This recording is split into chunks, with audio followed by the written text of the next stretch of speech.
Good morning, America, and welcome to this morning's Going on Offense webinar. My name is Daryl Moon, and it's my pleasure to be with you today. The very best healthcare system model in the world is the aspirational healthcare model. It's both superior in outcomes, and it only costs half the cost.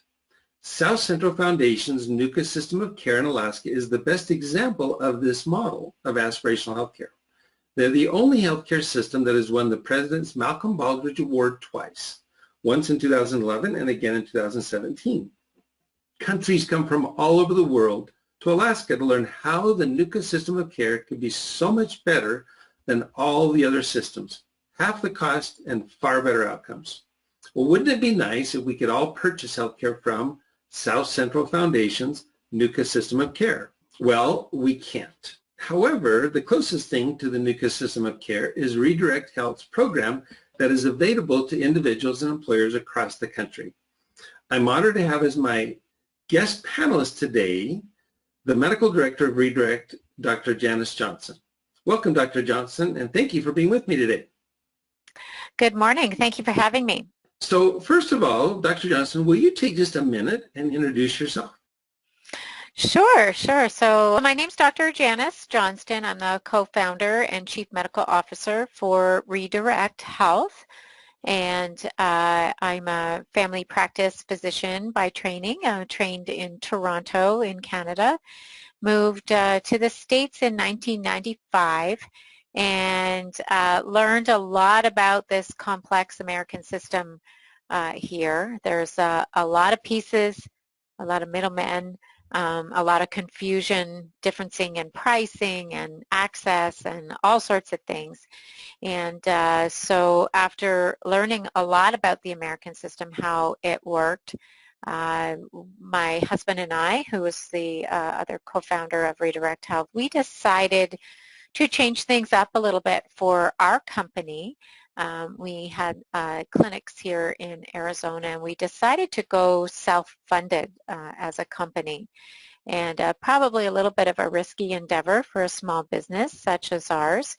But because we were in healthcare, we kind of thought we would take it on. And boy, did we ever learn a lot. And the things that we've learned have made us not only successful in our personal business, but we've created a new model of healthcare and offered it to other businesses around the country and making the same impact for employers around the country. Awesome. I've mentioned many times on these webinars that the primary care system in the U.S. is badly broken, and I'm a big fan of the new model called direct primary care, where primary care team is aligned with the customer and works towards keeping people healthy in the first place. This is clearly the foundation of an aspirational healthcare model. Redirect Health has gone one step further and created a virtual direct primary care program and then built this entire health plan around it, which is why I believe it is the best option employers can purchase right now that's available on the market. Not to mention the fact that it's much less expensive than a traditional health insurance option. I think it's so fascinating how you've built a virtual model of direct primary care. Can you describe that for our listeners? Sure. So, often with a direct primary care model, a patient is paying a certain membership fee per month to have access to one person typically. And in our model, we have 24/7, 365 days of the year access to virtual primary care. And we have a team. Certainly our membership base can coordinate just with one person on a regular basis. And so it's great to have immediate access to primary care without any kind of barriers, without any kind of cost to that. And that were easily available either through a phone call or through using our app. We have our members' medical records, of course, readily available to us. And so, opposed to what you would typically find with your typical telemedicine type services that are out there, is that we've got a lot of background on you. We have the ability to make referrals, order blood work, of course, order pharmaceutical treatments if needed, that kind of thing. But we also coordinate with physicians in their local community. So even though we might not have a brick and mortar facility in their local community, we work with the doctors that they're normally used to seeing, but we're able to facilitate and direct care. It's kind of like having the PCPs have their own on-call doctor system, basically, right? And so we can manage a lot of the background work that happens in terms of getting people the right care at the right price at the right time for them, helping with referrals, helping with pricing for, higher drugs, higher priced drugs, higher priced radiology services, all of that kind of thing. Well, actually, I think that is so cool about how you've built this virtual model working in tandem with people that can put hands on the patient, and that you often use the doctors that the patient already knows. I think is such a cool model. So tell us a little bit about, because a lot of primary care can be done virtually. There's a lot of things that you don't need to put your hands on the patient. But when it is necessary, what is it, maybe 20, 30% of the time where you need someone to go in and either get a lab test or an x-ray or have the patient see the doctor, how do you talk a little bit about how you coordinate that and what that experience is like for the patient? Yeah, so, in any type of medicine, so much of what's going on with the patient is actually based on history, right? The question taking and getting the background information, perhaps getting some blood work or radiology types of tests.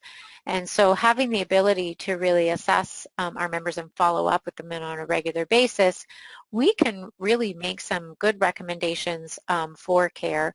A lot of people think of telemedicine as primary for, I woke up and I've got pink eye and I think I have pink eye. That's pretty straightforward, right? I mean, typically we're going to prescribe some drops for that kind of situation. But say, for example, someone calls in with symptoms of depression or anxiety. That's not a hands-on kind of thing, right? That's typically a talking kind of thing. And so if we want to recommend some counseling or we want to recommend treatments like an antidepressant, that kind of thing, certainly that's easily followed through telemedicine.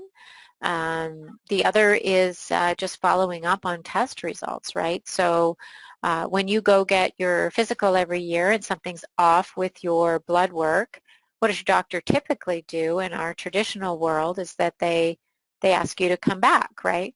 And that's because that's the mechanism of payment for the physician. In this model, we can easily do that through a virtual visit. It's all included as part of their direct primary care membership. So, we can guide them to the next steps that they need to do just based on that. The other part that I think is super important is the concept of watchful waiting. So if I talk to you today and you said, hey, my back hurts, instead of having you come in for a direct examination, oftentimes what we would do, especially what I would do, say, for my brother or my sister or my friends, is I would, give them some exercises, stretches, things like that to do, maybe counsel them on some anti-inflammatories, ice, those kinds of things. And I would have the ability to check in on them very quickly afterwards, so the next day or 2 days afterwards or that kind of thing. Tell me how that worked for you, right? So watchful waiting means I'm going to do some conservative measures before I really kind of jump to the big things. That same thing kind of happens even with children with, say, like a low-grade fever. And oftentimes, the parents are doing all the right things, right, already. They're giving them fluids, they're giving them Tylenol and kind of watching them. And sometimes by the morning time, a lot of these symptoms have improved. We do see, oftentimes we jump to giving antibiotics maybe a bit too quick, right, in our type of medical society here. But in other parts of the world, they don't do that, right? And so watchful waiting is a very, very useful concept for us that we can, give some advice, follow up on a quick basis and see what happens. But, oftentimes we need to progress very quickly to a higher level acuity kind of setting, right? So it might be an urgent care or an emergency room where we need to move fast with that kind of stuff. So, or, you know, I might do a virtual visit with you and you say my belly button's sticking out. I can see it. I know that it's an umbilical hernia. I don't need a direct exam from that. And typically with some good history taking, you can get a good idea, is this an emergency type of situation? Or is this something where I can send you to a surgeon and get it evaluated and possibly fixed, right? So those are the kind of concepts that we use quite a bit. We're able to communicate with our membership base very, very often. And I think that that really, really helps us to do a good job in terms of following up, but also keeping the cost down as well. I love the example you used of if a doctor was your dad or your grandpa or your brother and how you would work with that doctor. I love that example because that's really what you've built, is the fact that when people think of telemedicine, they think of, well, it's in the middle of the night. I'm going to call a doctor. I have no clue who the doctor is. The doctor doesn't know anything about me, but I need to talk to a doctor right now. That's a very different thing than what you've built. What you've built is, I'm going to call my friend, someone that I know that it's, you know, that has my records, that has my whole history, that I can ask questions of, and they can relate to me as my primary care doctor. And I don't need to go in. I don't need to get up. It's more convenient. It's about healthcare being built around the person and really creating a friend or family member, doctor, for everybody in the plan. I love that example. Yeah, that's right. The other thing to keep in mind is that a lot of people don't have the time to take off of work, right? And if they do take off of work, it's going to cost them money to do so.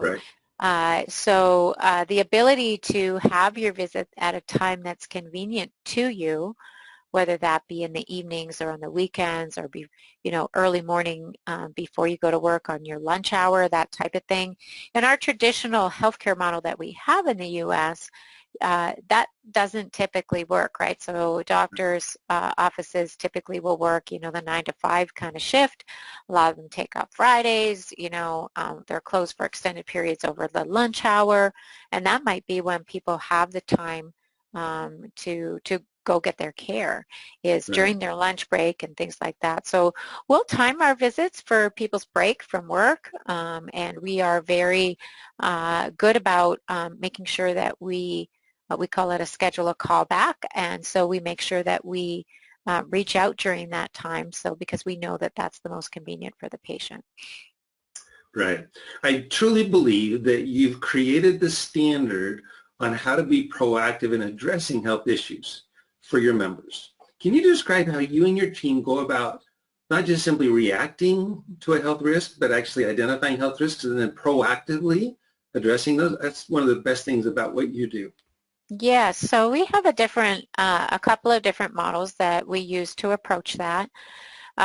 We obviously can identify people who are at higher risk, right? If I've just sent you to the emergency room, or perhaps you've just been released from the hospital, that kind of thing, I want to make sure that we're touching you on a really, really regular basis, daily, sometimes more than once a day, sometimes every few days, just to make sure that you have everything that you need, your questions are answered, things that are progressing in terms of your treatment plan, and if things need to be tweaked in terms of the treatment plan, then we can make those adjustments as we go. So those are our high-touch members, and you could fall on and off of those depending on what's going on with you. People who are having surgery would be on our high-touch members, and just to make sure that they understand you know, what the costs are going to be, where do I go to show up, do I have my follow-up with my surgeon, all of those kinds of things. We want to make sure that we're acting both in a medical capacity and a case manager type of situation too. So that's one type of person, and then typically those people will fall off in terms of we want to touch them every week, just to kind of you know, give one more chance to say, is everything good? Are we progressing on the right path? And then there are other folks who have chronic type of situations, right? So it could be diabetes or depression or, you know, multiple comorbidities that we identify these members as being they could be potentially frequent flyers, and so we want to make sure that we're reaching out to them on a regular basis so that they don't fall off in their care. We all get busy, and so it's easy to kind of fall off in terms of your care with your regular follow-up. So that way we can keep on top of them in a not in an obtrusive type of way, but on a periodic basis that we can reach out to them and just make sure that they're on track with their care. Like a good doctor would. Yes. That's what you would expect from a family doctor, is that they're going to be following up with you. And I love the fact that if somebody needs a test in order to monitor how they're doing, you proactively make sure that those tests are being done. If they need their inhaler replaced, you're proactively working to replace those inhalers. I think it's amazing how you don't just wait for someone to have a symptom and then show up at the doctor. You take a proactive approach, which is the way healthcare should work. Yep. Yep, absolutely. Yeah. So, it's different for folks when they first sign up with us, but it doesn't take long before they feel like they are engaged with our team and really can see the benefits of what we're doing for them and taking the brunt work out of trying to navigate this really crazy complex healthcare system. And it is. So in addition to being proactive amongst those members of your plan who have health risks, you also have a whole team that is communicating with your general population to encourage them to live healthy and to remind them that that you are there for them when they need you. Can you describe their role and some of the examples of things you do to proactively just stay in front of your membership to remind them that you're there and available for them? Yeah, so when a new member comes on with us, we have a program where we proactively reach out to them just so they know how to use us and when to use us and what we're there for, and that we are available 24 hours a day for them. We do want to make sure that when we bring somebody new on, that we know what their issues may be or what their concerns may be if they have something coming up. Even if it's a few months down the road, it's better to be proactive than it is to be reactive with things. So that's the approach that we have. We do use some population health tools as well to make sure that we are identifying maybe gaps in care that could be present for our membership. So, in terms of, have you had your mammogram, all those kinds of things. So we make sure that they are getting the prescribed routine preventative care as well. Nice. So a study that was done by Johns Hopkins University School of Medicine found that medical errors are the third leading cause of death in the United States. Wow, when I saw that, I was like blown away. When I asked my daughter, who is an ICU nurse, about that, her comment was, well, I think people should work harder not to get sick in the first place. That's a pretty insightful comment.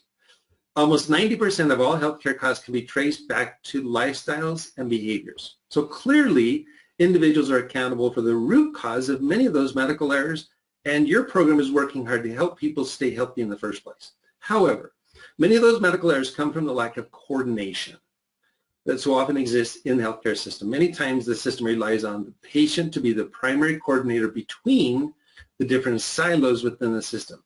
The primary care physician, in my opinion, should be playing the quarterback and play a key role in coordinating the patient's care between the various specialists. Can you talk a little bit about how Redirect Health facilitates this coordination to optimize care and to minimize those medical errors?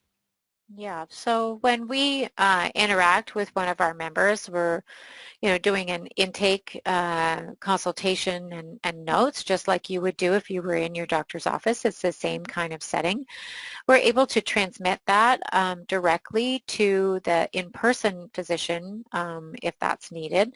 Also, kind of tee them up, right? Serve them up, these patients, so they're may not be 100% worked up in terms of what their issue is, but there's a good start to that. And so by teeing up and having medical records available to our physicians on the ground, that helps tremendously. Certainly having physician-to-physician interactions on a regular basis on behalf of our really high-touch members, that's very, very helpful too. And just having a compounded medical record that is very comprehensive and has all the details in place, I think is very helpful to make sure that things don't get slipped through the cracks moving forward. Well, and the fact that doctors often don't get paid to talk to other doctors in a fee-for-service environment where the doctors are primarily doing the things that they're going to get paid for, that's where you have this gap where doctors aren't talking to other specialists or not talking to the primary care physician. The primary care physician's really just sending people to a specialist. The fact that you've got a family doctor model where that doctor is playing the quarterback, that communication between the various physicians and the coordination of care isn't on the shoulders of the patient. And I truly believe that's where a lot of the medical record or medical errors occur, is because we're putting communication in the hands of the patient rather than the doctors working together. So I love the model you've built where there is a family doctor, and that family doctor is coordinating the care between the specialists to not only minimize the errors, but to maximize the care and the recovery for the patient. Yep, absolutely. You nailed it. So we've talked about coordinating care and the hospital services. Let's talk just a little bit about the controlling costs, because you mentioned a little bit earlier that that's a big piece of what you do as well. I was speaking to one of your members just the other day about a family member of theirs who's looking at having a fairly significant surgery on their spine. He mentioned that your team did some proactive work in identifying where that surgery should be done. At one hospital, the charge was going to be close to $150,000. But at a different hospital with one of the very best surgeons in the state, the cost would only be $50,000. That's $100,000 difference. That's a lot of money. And so often in healthcare, the most expensive care is not the best care. The best providers are often able to minimize complications and provide those services at a fairly lower cost because they don't have so many errors and complications. Can you share your thoughts on this? Well, I don't know that it's necessarily based on having complications and things like that in certain settings. I think pricing just varies across the board, across the country. One hospital to the next can vary tremendously. And, we've even found that a good example that I've had in the past is where I have one OBGYN who works out of two hospitals. And, to deliver a vaginal birth, no complications, that kind of thing, we usually look around the $5,000 to $6,000 range all in for that. Whereas if you go to one hospital, we'll see it in that range. That's pretty reasonable rate for that. But if you go directly across the street or a mile or two down the road, you could be looking at $20,000 more. And why is that? There's really no difference in the care. There's no difference in the complication rate between hospitals or the care between hospitals. And even in this situation, the doctor was the same doctor. So you would expect that the care would be pretty much identical. So we do obviously find that self-pay rates that we find for people vary greatly. Some places will offer things that are more in line with what an insurance company would pay, where others, they really take advantage of someone that's without traditional insurance. So we're very good at knowing what those customary and reasonable rates should be, bundled pricing, all of that kind of stuff. So in terms of working with those facilities, and we always want our patients to get the best of care, right? We're even though it might be cheaper at one facility or the other, we're not looking to get some kind of bargain basement type of care. We want the best of care, but we want not to be taken advantage of in terms of pricing. And I think that's what our country needs as a whole, is to get some standardized types of arrangements for pricing, and that would honestly help a lot with the issues that we see in our healthcare system today.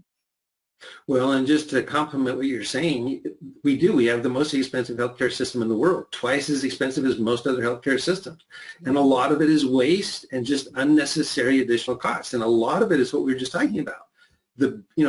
yes, if you have an emergency, go to the closest hospital. Don't worry about calling anybody. Just get there as quickly as you can. But that doesn't represent a lot of our healthcare costs. Most of our healthcare costs are planned, predetermined, it's expected types of surgeries and events that can be either negotiated or can be coordinated ahead of time. And I think that's what your organization has done extremely well, because you've got a family doctor model who's not just putting Band-Aids on people who scrape their knees. They're actually coordinating the care and taking ownership on behalf of the member for their healthcare services.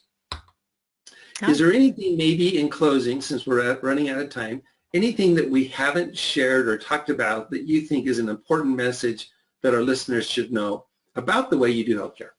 Yeah, I think just overall that what we find is sometimes the healthcare programs that employers will offer to their employees, following the more traditional commercial type of payers that are out there, while they may offer great coverage and access to care, sometimes the premiums are just not within the reach of their employees, so the premium per month.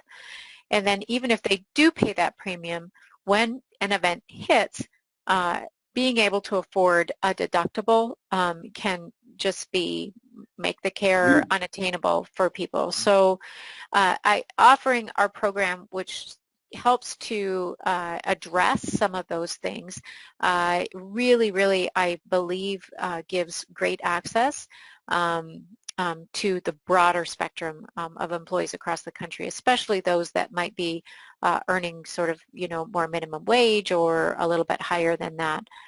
So that's probably the primary thing, is that there's a huge swath of our population here in the U.S. that is not insured, and it's just because they can't afford insurance, and so they choose to opt out of that system and kind of roll the dice, I guess, knowing that if something happens, they'll just deal with it at the time. But in the meantime, they can't really just afford to pay something that, honestly, they can't afford to use when the time arises. Well, and I've heard this statistic, I don't have the reference, that medical costs are the biggest factor in personal bankruptcies, and that the majority of the people had insurance. Even though they had insurance, they still went bankrupt, because you can have a out-of-pocket maximum that's $20,000. Yep. And I'm sorry, there's a lot of people that can't come up with $20,000 for some major event, that even though it may have cost $2 million for the entire cost of the program, that person's responsibility could be $10,000, $20,000, $30,000. Right. Where within your program, your maxes are so much less than that, and you make it reasonable for me and others to say, I'm not at risk. I have something there that if something catastrophic were to happen, I'm going to be okay, and I'm not going to be financially put out of business because of this. And I have a family doctor helping me coordinate that. Yep. So thank you so much, Dr. Johnston. Let me just kind of close up now with a couple comments about our upcoming webinar. Our next one will be on May 5th. We'll be further discussing this aspirational healthcare model. Please join me Wednesday, May 5th at 10:30 Mountain Time. Please note that any of these webinars are recorded on Going on Offense. We'll be putting this one on later today. Let me remind you that in addition to these recordings, on that website, there's a host of resources and suggestions and ideas for employers to not only create aspirational healthcare benefits for their employees, but also address the emotional impact of this pandemic, which is one of the reasons we've gone on offense to say proactively, what can we do to address the impact, not just financially and economically and physically from the pandemic, but also emotionally. We suggest you check those out. I'm also pleased to announce that Orion is organizing a virtual aspirational healthcare conference this summer, July 14th and 15th, where we'll be highlighting the NUCA system of care and other similar systems like Redirect's program, where they've gone far beyond the deficit-based healthcare system that we're so used to across the world. Please join us. You can learn more about that conference by going to aspirationalhealthcare.com, and we would invite you to participate. So again, Dr. Johnston, thank you so much for being with me today. All right, thank you. Thank you, Daryl. It's nice to see you. Take care. Have a wonderful day. You too. Bye-bye.